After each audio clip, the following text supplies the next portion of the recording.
What's up? I want to welcome you to the Elite Shot. If this is your first time watching our channel, I need you to like, subscribe, and turn on that notification bell to notify when we drop a new video. Today, I'm interviewing Zach Stepp. Zach Stepp. Let's get into it. All right. So, can you tell us a little bit about yourself? Sure. Yeah. Well, so I grew up actually in Sheffield Village, so we're in Avon Lake today. So I grew up not too far from here, probably like 5-minute drive. I grew up, my parents were landscapers, and we grew up like many people, I think, in Lorain County do. I know there's a certain grit to people in Lorain County. People work for what they got, and I like to think that I grew up that way. Actually, before college and before ever thinking about politics and stuff, I worked in have you ever been to Five Guys? The burger place? You like burgers? Yes. Yeah, well, have you been to Five Guys before? No. Maybe, no? Well, you have to try the burger there sometime, yeah, Dad? So I actually started working there. I worked there for a couple years and was thinking I would maybe do that for a little while, and ended up getting a scholarship to go away to school. Then I went away to school and got to do some really incredible stuff, and when I was done with school, I wanted to figure out what I wanted to do, and I kept thinking, well, I think we need to get more young people in elected office. We need more young people back here in Ohio. We need people working at the issues of this state, and I felt like I had somewhat of a calling to give back and try and repair some of the craziness we got in politics. You probably see some of the politics going on, and everyone kind of rolls their eyes, and it's really hard to watch, but it's easy to turn off the channel. It's hard to get involved and try and change it. And I decided after that I wanted to come back and change it. So I started working on a congressional race. I mean, you interviewed Shannon, you said, right? So Yeah. I worked for the woman who ran in that seat before Shannon. So I was her campaign manager before. And then after that race, we didn't win, but it was a great experience. I moved away to D.C. And I worked in the Department of Defense as a contractor. And then I still do that today, but I work from here. And now I'm running for this state house seat. I don't know how much you know about Columbus government, but there's the federal level, the people in D.C. for Shannon, right? But I would be working down in Columbus, so working at state issues. And we definitely need new leadership in the state house as well as Columbus. Does that answer the question? Yes. All right. So, how would your upbringing help you in office? Yeah, that's a good question. I think it's an important question, and I think it's only a benefit. Sometimes I find when I talk about my story or my background, sometimes people they'll say, "Oh, I'm sorry you had to go through that," or "I'm sorry," and I don't want anyone to be sorry. I think it makes me a stronger person, and I think it brings a perspective that other people don't have. I think we need more people with a perspective of what it is like to work and what it's like to struggle, because ultimately most people are struggling right now. People are struggling to pay bills. People are struggling to to run schools on the shoestring budgets, and I think it's important that we have leaders that are in touch with those everyday struggles. So I hope to think that my upbringing will give me a better perspective and better be able to enable me to solve problems that people are facing. You seem kind of young to be running for office. I'll take that as a compliment. You think that? What do you think? Do you think that's a good thing or a bad thing, or what's it make you see? What's it make you think when you see someone young running? We need some young leaders in our life. No, we do. We really do. I think we talked about perspective when you asked the good question about the upbringing. I also think we need people with the perspective of the issues that are going to affect young people, right? Because it's not going to be your dad that's going to be dealing with climate change. It's going to be you.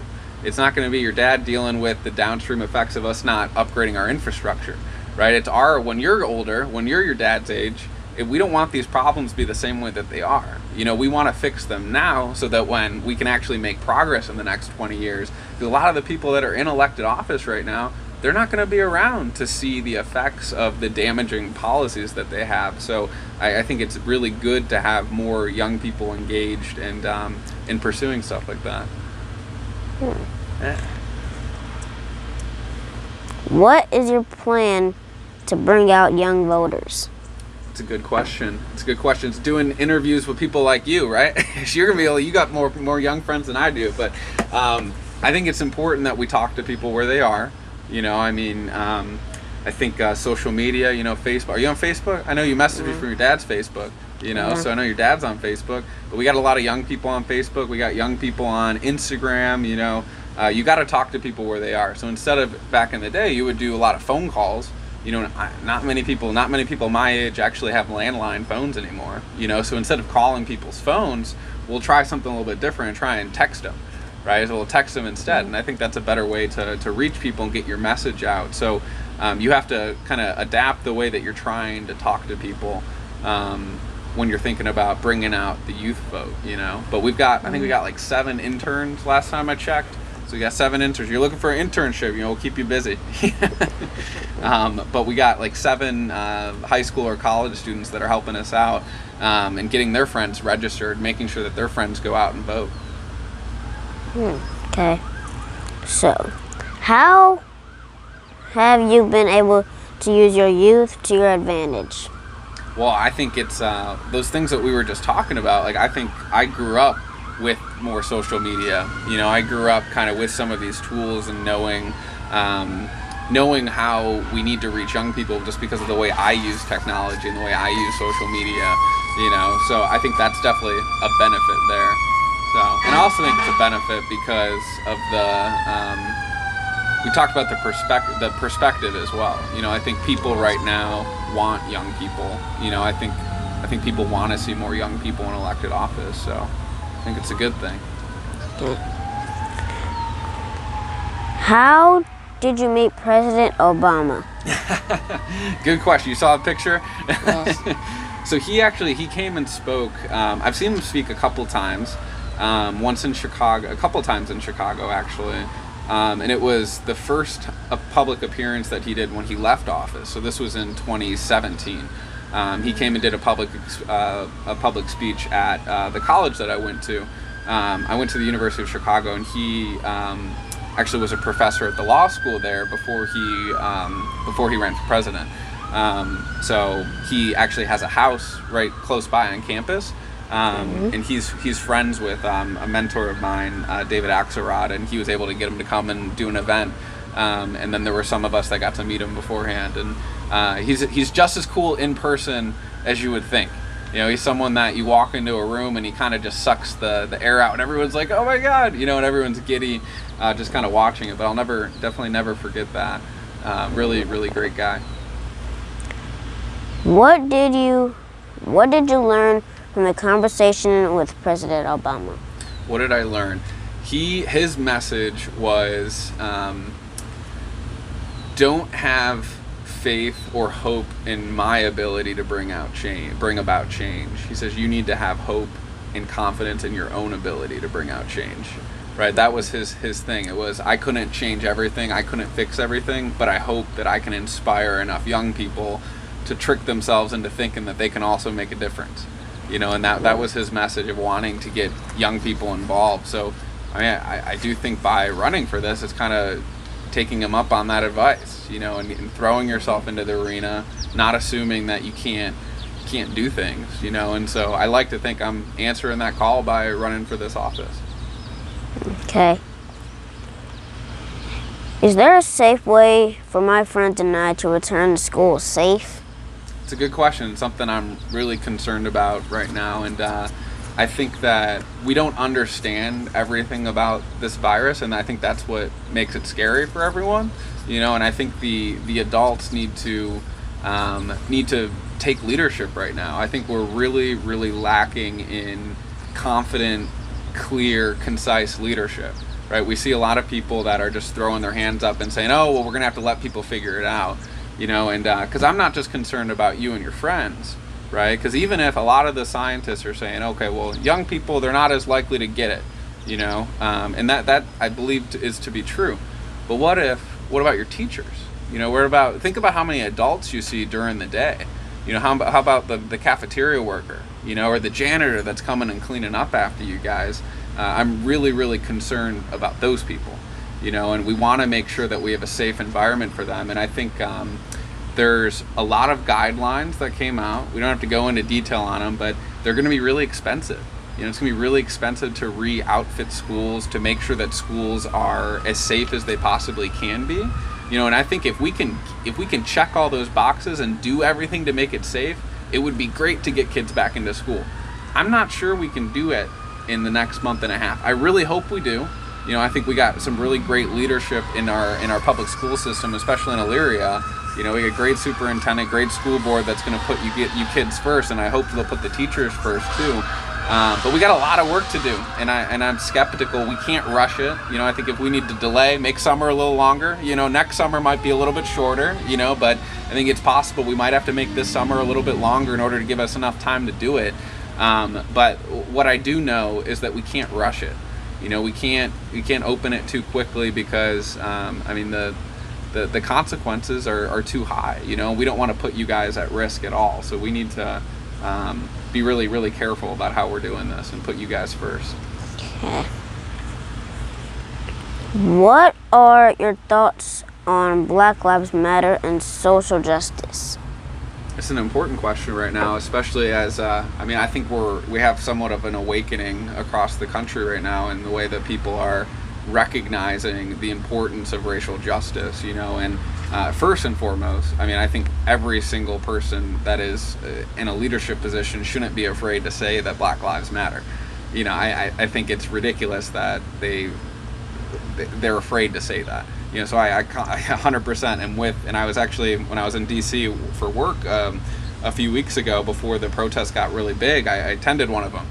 So I've been at some of these protests, and I'll continue to try and be an ally in calling out injustices in our system, because we do have a very ugly history in this country. I like to think that we've come really far on race, but we have to recognize, well, okay, all these bad things that maybe our grandparents did, even if we're not racist, even if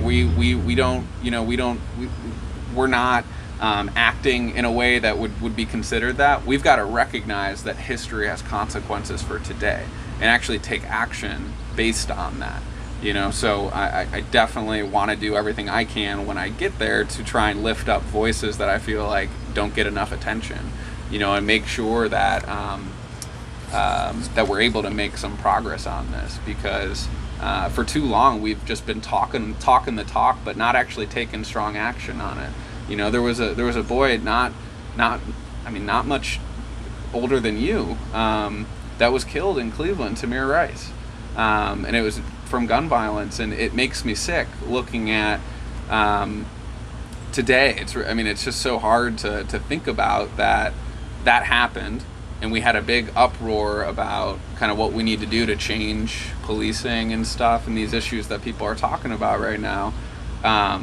And Governor Kasich at the time put together a commission, so a bunch of people got together and said, well, what can we do to fix this? And they gave them a long list of things that they said they could fix. You know how many of those things they did? None of them. And I think that's a shame, and we're seeing this repeat over and over again, and I am with the people that are very angry. I think that they're right to be very angry, and I think we need leaders to actually do something about it and not just say the right thing.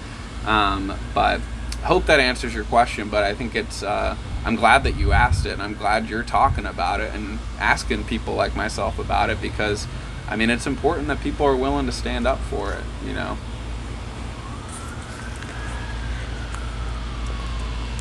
Is there anything else you want people to know about you? I want people to know that I want the job.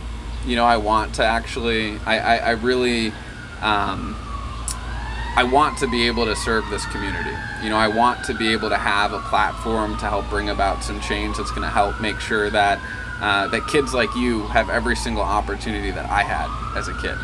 That's why I ended up wanting to come back and felt a need to come back, because right now, the way that we fund our public schools, the way that we have to make communities beg for resources in order to fix the roads or build a new school building, it's not the way that it should be. We gotta be putting kids first, and I really would like to have a platform to help make that happen.